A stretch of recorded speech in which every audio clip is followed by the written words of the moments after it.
இப்போதைக்கு இன்ஜெக்ஷன் போட்டு ட்ரிப்ஸ் போயிட்டு இருக்கு. ஒரு 10 மினிட்ஸ்ல சிவன்யா கண்ணை திறந்துருவா. நீங்க தாராளமா உள்ள போய் பார்க்கலாம். பட் நான் சொன்னதை யோசிங்க. அந்த சர்ஜன் வர டைம்ல இந்த ஆபரேஷனை நான் ஃபிக்ஸ் பண்ணிட்டேன்னா சிவன்யாவுக்கு அது நல்லது. பேசி நீங்க டிசைட் பண்ணிட்டு ஒரு நல்ல முடிவா சொல்லுங்க. டாக்டர், இந்த 25 lakhs சொன்னீங்கல்ல, அது எப்போ தரணும்? நான் சொன்ன சர்ஜன் 5 daysல வந்துருவாரு. இப்பயே பேசி வச்சிட்டோம்னா அவர் வந்த உடனே ஆபரேஷனுக்கு ரெடி பண்ணிடலாம். இன்னும் 3 daysல 15 lakhs கட்டிட்டா போதும். மிச்சத ஆபரேஷன் முடிஞ்சதுக்கு அப்புறம் கட்டினா போதும். Okay doctor. Okay sir. விடுங்க சார், இது ஏன் கஷ்டம், ஏன் கவலை. நீங்க எதுக்கு தேவையில்லாம இதை ஃபீல் பண்ணிட்டு இருக்கீங்க? கடைசியில நீ என்ன புரிஞ்சுக்கிட்டது அவ்வளவுதானா? அப்படி இல்ல சார். 20-25 லட்சம்லாம் என்னால நினைச்சு கூட பார்க்க முடியாது. எனக்கு சம்பளம் கொடுக்கறவர் நீங்க. உங்களுக்கு என்னோட பினான்சியல் பொசிஷன் என்ன நல்லாவே தெரியும். சொந்தக்காரங்க அப்படி இப்படின்னு பெரிய செலவு எதுவும் இல்லைனாலும் கைக்கும் வாய்க்கும் சரியா இருக்குது.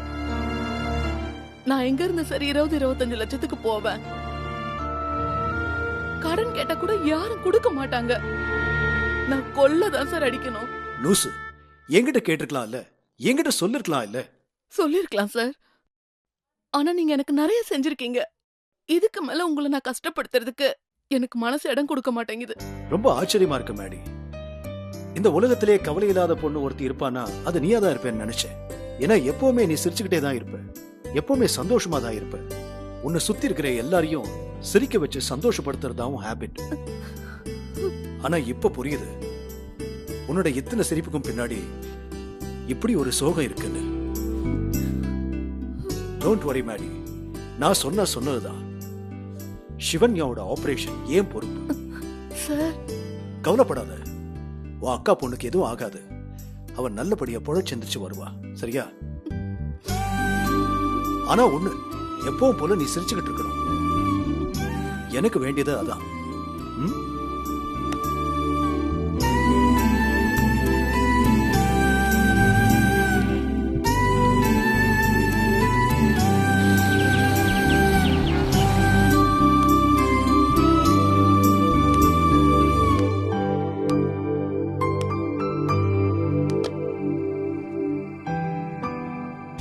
சிவன்யாக்கு மூளையில ஒரு கட்டி இருக்கு. எவ்வளவு செலவாகும் டாக்டர்? ஒரு 20ல இருந்து 25 லட்சம் கிட்ட செலவாகும்.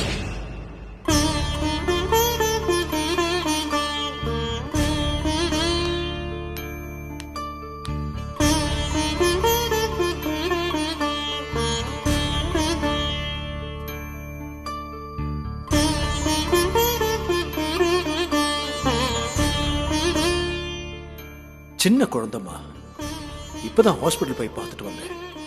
இந்த சின்ன வயசுல அந்த குழந்தைக்கு இவ்வளவு பெரிய கஷ்டம் வந்திருக்க கூடாது. ஆனா வந்துருச்சு. ஏதாவது பண்ணி அந்த குழந்தையை காப்பாத்திட மாட்டோமான்னு மனசு கடந்து துடிக்குதுமா. ஆனா என்ன செய்யணும்னு தெரியல. ஏதோ 1 லட்சம் 2 லட்சம் இல்ல 5 லட்சம்னா கூட எதையாவது அடமானம் வச்சு புரட்டி கொடுத்துருவேன். 20-25 லட்சம்னா 2-3 நாள்ல எப்படி புரட்டுறதுன்னு எனக்கு தெரியலமா. நீதான் எனக்கு ஏதாவது வழியை காட்டணும். ஐயோ, நம்மால முடியலையே. அந்த குழந்தைக்கு விதிப்படி என்ன நடக்கணுமோ நடந்துட்டு போகட்டும்னு என்னால் நினைக்க முடியலம்மா. ஏதாவது பண்ணி காப்பாத்தியே தீரணும்னு தோணுது. நான் யார்கிட்ட போய் கடன் கேட்பேன்? என்ன சொல்லி கடன் கேட்பேன்? அப்படியே யாராவது கடன் தரதா இருந்தா இந்த ஹோட்டலை தவிர என்கிட்ட வேற என்னமா இருக்கு?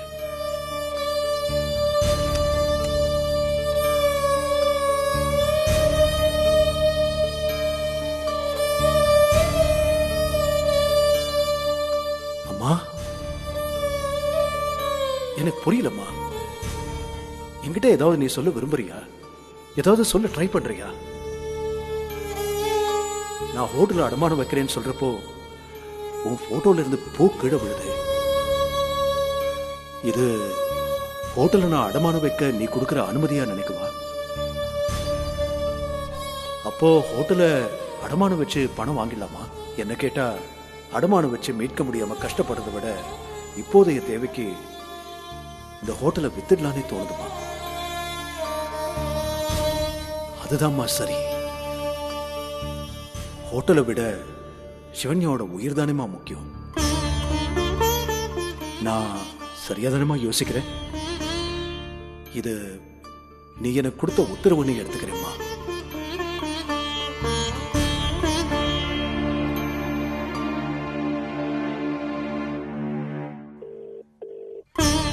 ஹலோ சொல்டா. டேய், எங்க இருக்க? பிஸியா இருக்கியா? இல்ல ஹரி, சொல்லு என்ன விஷயம்? கொஞ்சம் அர்ஜென்ட்டா உங்ககிட்ட ஒரு மேட்டர் பேசணும். உடனே ஹோட்டலுக்கு வர முடியுமா? வரேன், 10 மினிட்ஸ்ல வந்துடுறேன். தேங்க்ஸ்டா, கொஞ்சம் சீக்கிரம் வா. Okay.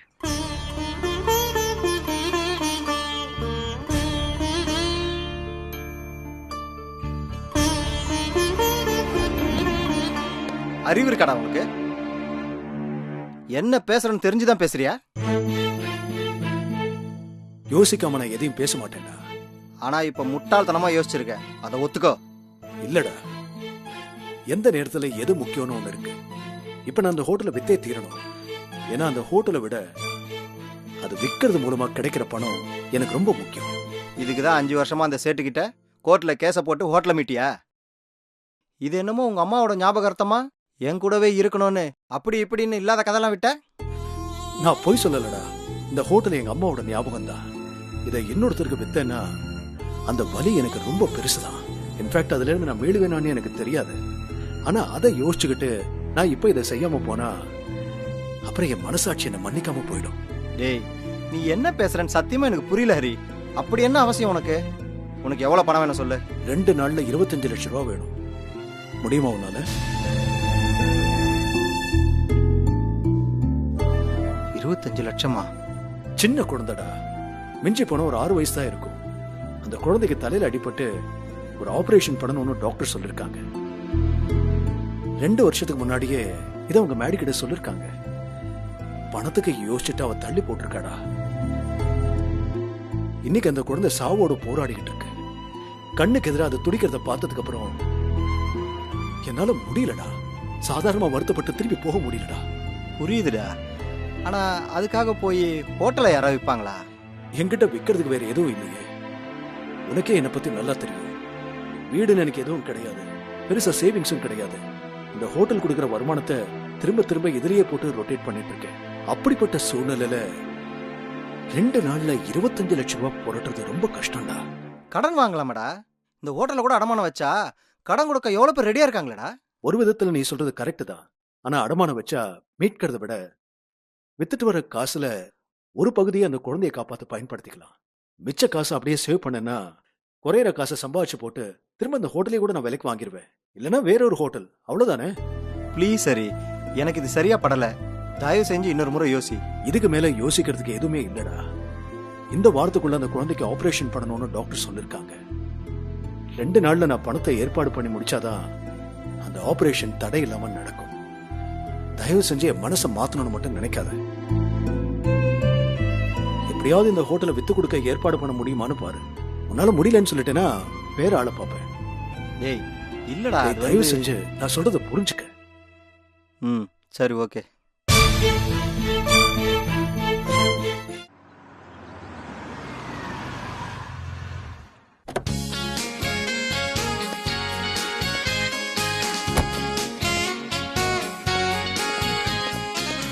Good morning Santosh. Santosh, உங்ககிட்ட ஒரு முக்கியமான விஷயம் பேசணும். சொல்லுங்க சார். நம்ம ஊர்ல ஹரிஸ் கிச்சன் ஒரு ரெஸ்டாரண்ட் இருக்கு. அங்க என்னைக்காவது சாப்பிட்டுருக்கீங்களா சார்? அந்த ரெஸ்டாரண்ட்ல சாப்பிட்டுருக்கீங்களான்னு கேட்டேன்.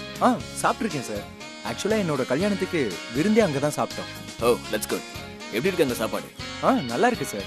சிட்டில டாப் 10 ஹோட்டல்ல அதுவும் ஒண்ணுன்னு எல்லாருமே சொல்லுவாங்க. அது மட்டும் இல்ல sir, mister Harikrishnan all India லெவல்ல பாப்புலர் ஆச்சு. டிவில எல்லாம் வருவாரு. ஏகப்பட்ட ப்ரோக்ராம்ஸ் எல்லாம் பண்ணிருக்காரு சார். ஆக உங்களுக்கு அந்த ஹோட்டலை பத்தி தெரிஞ்சிருக்கு.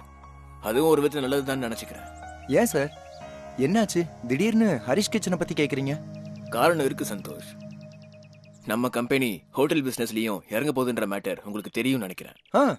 தெரியும் சார். நீங்களே 2-3 தடவை என்கிட்ட சொல்லிருக்கீங்களே இதை பத்தி. எஸ், பட் கரெக்டான ஓப்பனிங்காக தான் வெயிட் பண்ணிட்டு இருந்தோம். இப்போ இந்த ஹரிஸ் கிச்சன் விலைக்கு வரும் போல தெரியுது. சார் என்ன சார் சொல்றீங்க? நீங்க எதுக்கு பதறீங்க? பதற வேண்டிய ஆளே கூலா வித்துட்டு போக ரெடியா இருக்காங்க. ஒரே ஒரு தடவை அந்த ஹோட்டல்ல சாப்பிட்டதுக்கே இவ்வளவு பெரிய ஷாக்கா? ஐயோ அப்படி இல்ல சார், நிஜமாவே எனக்கு புரியல. ஹரிஷ் கிச்சனை விற்க போறாங்களா? ஆமா. யார் சார் சொன்னா? நம்ம மார்க்கெட்டிங் டீம்ல இருந்து வந்த தகவல் தான். அஃப்கோர்ஸ் கன்ஃபார்ம் ஆயிடுச்சு. இப்போ நான் உங்களை எதுக்கு வர சொன்னேன்னா, இந்த டீலிங் 1 or 2 daysல முடிய போகுது. அதனால டாக்குமெண்ட் எல்லாம் பக்காவா பார்த்து செக் பண்ணி ஆகணும். அதுவும் உடனே நடக்கணும். ஹரிஸ் கிச்சன் விலைக்கு வரதோ அதை நம்ம வாங்க போறதோ 2ஆம் பட்சம். பட் இந்த ப்ராசஸ்ல எந்த கன்ஃபியூஷனும் இருக்கக்கூடாது. டாக்குமெண்ட்ஸ் எல்லாம் பக்காவா இருக்கணும். அப்பதான் நம்ம கம்பெனி ப்ரொசீட் பண்ணும். I hope you understand.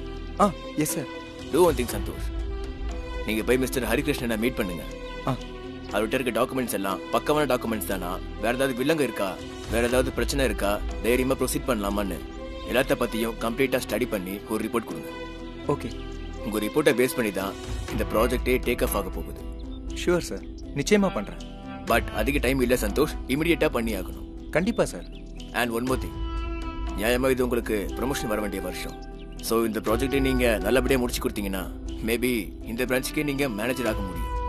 என்ன சார் சொல்றீங்க? எஸ் சந்தோஷ், என்னுடைய ஒய்ஃப் கேரளா, அது உங்களுக்கு தெரியும்னு நினைக்கிறேன். தெரியும் சார். கேரளாக்கு ட்ரான்ஸ்ஃபர் வாங்கிட்டு வாங்கன்னு ரொம்ப நாளா கேட்டுக்கிட்டு இருக்கா. இங்க சரியான ஆள் அமைஞ்சாதான் என்ன ட்ரான்ஸ்ஃபர் பண்ணுவான்னு ஹெட் ஆஃபீஸ்ல சொல்லிட்டாங்க. நீங்க மட்டும் இந்த ப்ராஜெக்டை கரெக்டா சக்சஸ் பண்ணி கொடுத்துட்டீங்கன்னா ப்ரமோஷன்ல நீங்க இதே பிரான்ச்சுக்கு மேனேஜர் ஆக முடியும். நானும் கேரளாக்கு ட்ரான்ஸ்ஃபர் வாங்கிட்டு போக முடியும். எல்லாமே உங்க கையில தான் இருக்கு. சார் சொல்லிட்டீங்களே, பெர்ஃபெக்ட்டா பண்ணி முடிச்சிடுறேன் sir. All the best. Thank you sir.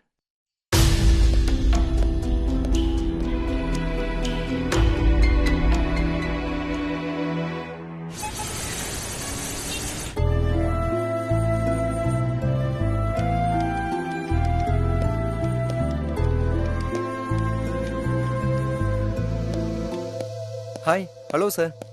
Hi Santosh. உங்க மேனேஜர் வருவார்னு நினைச்சேன், நீங்க வந்திருக்கீங்க. உட்காருங்க. Thank you sir. என்ன சாப்பிடுறீங்க? அதெல்லாம் வேண்டாம் சார். நான் முதல்ல கேள்விப்பட்டது உண்மையானு சொல்லுங்க சார். என்ன கேள்விப்பட்டீங்க?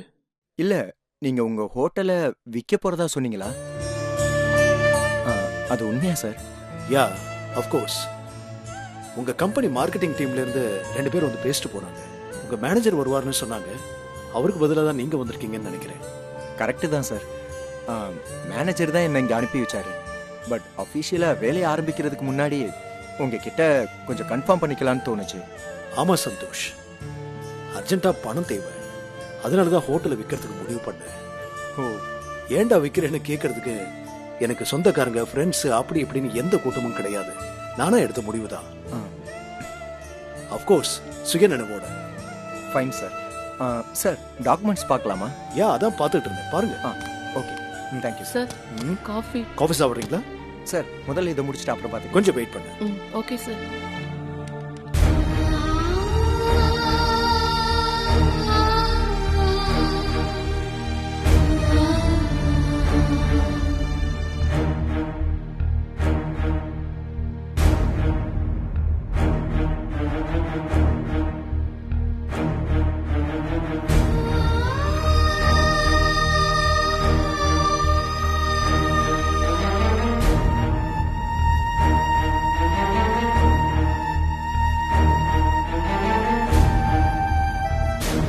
Excellent sir.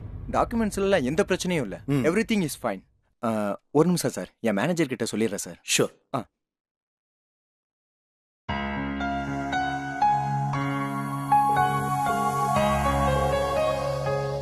Hello sir. சொல்லுங்க சந்தோஷ். சார் நான் இங்கே ஹரிஷ் கிச்சனில் தான் சார் இருக்கேன். ஹோட்டல் சம்மந்தப்பட்ட எல்லா டாக்குமெண்ட்ஸையும் செக் பண்ணிட்டேன். எல்லாமே பர்ஃபெக்டாக இருக்கு, நீட் அண்ட் க்ளீன். நம்ம யோசிக்காம ப்ரொசீட் பண்ணலாம் சார். குட். அப்ப எப்போ ரெஜிஸ்ட்ரேஷன் வச்சுக்கலான்னு அவங்களே கேளுங்க. 1 செகண்ட் சார். சார் ரெஜிஸ்ட்ரேஷன் எப்போ வச்சுக்கலாம்னு கேட்குறாங்க சார். நாளைக்கே முடியும்னா I'll be more than happy. Okay sir. Sir நாளைக்கே வச்சுக்கலான்னு சொல்றாரு சார். ஓகே, அப்ப அதுக்கான ஏற்பாடு பண்ணிடுங்க. Thank you sir. ஓகே, பண்ணிக்கலாம் சார். உண்மையை சொல்லணும்னா ரொம்ப கவலைப்பட்டுட்டு இருந்தேன் சந்தோஷ். டீல் நல்லபடியா முடியணும், பிரச்சனை இல்லாம நாளைக்கே ரெஜிஸ்ட்ரேஷன் நடக்கணும், பணம் கைக்கு வந்து சேரணும். எல்லாமே 2 நாளைக்குள்ள எப்படிதான் நடக்க போகுதுன்னு ரொம்ப டென்ஷனா இருந்தேன். தேங்க் காட் உங்களால எல்லாமே ஸ்மூத்தா முடிய போகுது. நான் என்ன சார் பண்ணேன்? உங்க ஹோட்டல் டாக்குமெண்ட்ஸ் எல்லாமே பக்காவா பெர்ஃபெக்ட்டா இருக்கு. விற்க வேண்டிய அவசியம் உங்களுக்கு இருக்கு, வாங்குற விருப்பம் எங்க கம்பெனிக்கு இருக்கு. சிம்பிள் டீல், அவ்வளவுதானே சார்? எனிவே நாளைக்கு பார்ப்போம் sir. Yeah sure. Bye sir. Thank you sir. Yeah. Bye. Sir என்ன சார் இதெல்லாம்? எதை கேக்குற நீ? ஹோட்டல்ல விக்கிறீங்களா சார்? அதனால என்ன இப்போ? சார் எனக்கு புரியல, எதுக்கு சார் இப்போ ஹோட்டல்லாம் வித்துக்கிட்டு? 25 லட்சம் ரூபாய் நாளைக்குள்ள வேணும்னா வேற வழி இல்ல மேடி. இதை நான் செஞ்சுதான் தீரணும். சார் ப்ளீஸ் தயவு செஞ்சு வேண்டாம். நான் சொல்றத கொஞ்சம் கேளுங்க. பணத்துக்கு நான் வேற எங்கேயாவது அரேஞ்ச் பண்ண முடியுதான்னு பாக்குறேன். ஹோட்டல்ல விட்டு ஆபரேஷன் பண்றதெல்லாம் என்னால நினைச்சு கூட பார்க்க முடியல சார். ஏய், நீங்க எதுக்கு சார் இவ்வளவு பெரிய ரிஸ்க் எடுக்கிறீங்க? ஹோட்டலை விட ஒரு குழந்தையோட உயிர் பெருசுன்னு நினைக்கிறேன் மேடி. இல்லைன்னு சொல்லுவியா? உங்க அக்கா குழந்தைக்கும் எனக்கு என்ன சம்பந்தம்? இவனால எனக்கு என்ன லாபம், அவனால நமக்கு என்ன லாபம்னு கணக்கு போட்டு வாழறவன் நான் கிடையாது.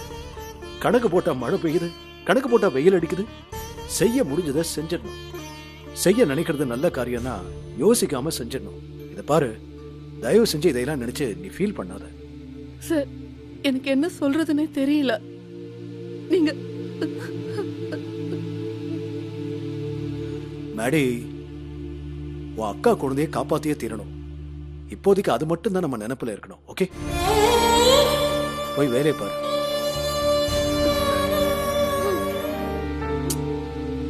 லூசு, போ.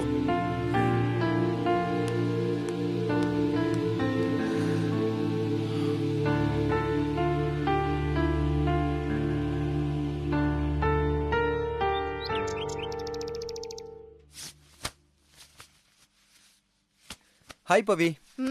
ஹே, இன்னைக்கு என்ன இவ்ளோ சீக்கிரம்? வெளியில ஒரு வேலை இருந்துச்சு, அதான் ஆபீஸ்ல இருந்து நேரா கிளம்பிட்டேன். ஆ, போன வேலை சீக்கிரமா முடிஞ்சிருச்சு, அதான் சீக்கிரமா வந்துட்டேன். என்ன வேலை, யார பார்க்க போனேன்னு தெரியுமா? யார பார்க்க போன? ஹரி சார தான். ஹரி சாரையா? என்ன விஷயம்? சொன்னா ஷாக் ஆக மாட்டேன்னா சொல்றேன். நான் எதுக்கு ஷாக் ஆக போறேன்? அப்படியா? ஹரி சாரு அவர் ஹோட்டலை விற்க போறாரு. எங்க கம்பெனி தான் அதை வாங்க போகுது. இப்ப ஷாக்கானியா? என்னடா சொல்ற? அவர் எதுக்கு ஹோட்டல்ல வைக்கணும்? லூசு மாதிரி பேசாத, அதெல்லாம் ஒண்ணும் இருக்காது. இல்ல பவி, நிஜம்தான். ஆக்சுவலா அவரோட ஹோட்டல் சேல் பண்ற விஷயம் கேள்விப்பட்டு எங்க கம்பெனியோட மார்க்கெட்டிங் டீம் போய் பேசிட்டு வந்தாங்க. ரேட்டு மத்த விஷயங்கள் எல்லாமே ஒர்க் அவுட் ஆயிருச்சு போல. இன்னைக்கு எங்க மேனேஜர் என்ன அனுப்பி அங்க போய் ஹோட்டலோட டாக்குமெண்ட்ஸ் எல்லாம் செக் பண்ண சொன்னாரு. சோ அதுக்கு தான் நான் போனேன். சத்தியமா என்னால நம்ப முடியலடா. ஹோட்டல்ல விக்கிற அளவுக்கு அவருக்கு என்ன ப்ராப்ளம்? அதெல்லாம் நான் கேட்டுக்கல, பட் ஏதோ பண தேவை இருக்குன்னு சொன்னாரு. பண தேவை யாருக்கு தான் இல்ல? அதுக்காக இத்தனை வருஷம் நடத்திட்டு இருந்த ஹோட்டல்ல போய் யாராச்சும் விற்பாங்களா? ஏதாவது மொக்க ஹோட்டல்னா கூட பரவாயில்ல, சிட்டிலே பாப்புலரான ஹோட்டல்.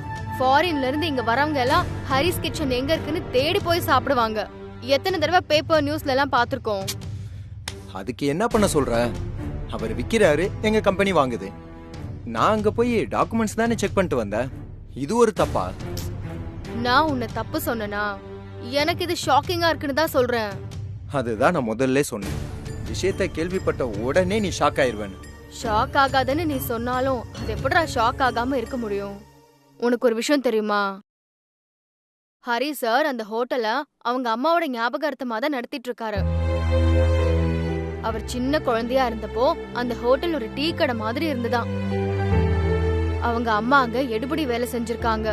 அவங்க அம்மாவோட ஆசைக்காகவே படிச்சு சம்பாதிச்சு அவங்க அம்மா வேலை பார்த்த அந்த சின்ன இடத்த விலை கொடுத்து வாங்கி இன்னைக்கு ஹோட்டல் கட்டி ரொம்ப பெரிய லெவலுக்கு கொண்டு வந்திருக்காரு. மேபி இருக்கலாம், பட் அவருக்கு என்ன பிரச்சனையோ விக்கணும்னு முடிவு பண்ணிட்டாரு.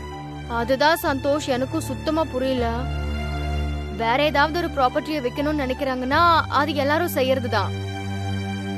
பட் அவரோட அம்மாவோட ஞாபகம்னு நினைக்கிற ஹோட்டல்ல எப்படி விக்கணும்னு மனசு வருது? எந்த விதமா யோசிச்சு பார்த்தாலும் மனசு ஆற மாட்டேங்குது. சரி விடு, நான் போய் குளிச்சுட்டு வந்துறேன். சூடா ஒரு காஃபி எடுத்து ஏய் இரு சந்தோஷ், ஹரி சார் வேற ஏதாவது சொன்னாரா? என்கிட்ட சொல்றதுக்கு அவருக்கு என்ன இருக்கு? போனேன், டாக்குமெண்ட்ஸ் கேட்டேன், கொடுத்தாரு, பார்த்துட்டு வந்துட்டேன். எல்லா பேப்பர்ஸும் கரெக்டா இருந்துச்சு. உடனே என் மேனேஜருக்கு ஃபோன் பண்ணி எல்லாமே பர்ஃபெக்ட், ப்ரொசீட் பண்ணலான்னு சொன்னேன். அதோட என் வேலை முடிஞ்சிருச்சு. இதுக்கு மேல இத பத்தி யோசிக்கிறதுக்கு எதுவும் இல்ல, பேசுறதுக்கு எதுவும் இல்ல. Okay, don't forget my coffee.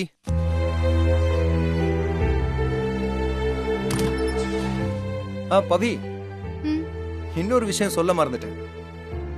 இந்த ப்ராஜெக்ட் நாளைக்கு நல்லபடியா நடந்து முடிஞ்சிருச்சுன்னா எனக்கு கம்பெனில மேனேஜர் ப்ரொமோஷன் கிடைக்க போகுது. இதுவே மேனேஜர் தான் சொன்னாரு. ஹேய், கங்க்ராட்ஸ் எல்லாம் சொல்ல மாட்டியா? கங்க்ராட்ஸ் டா. தேங்க்யூ.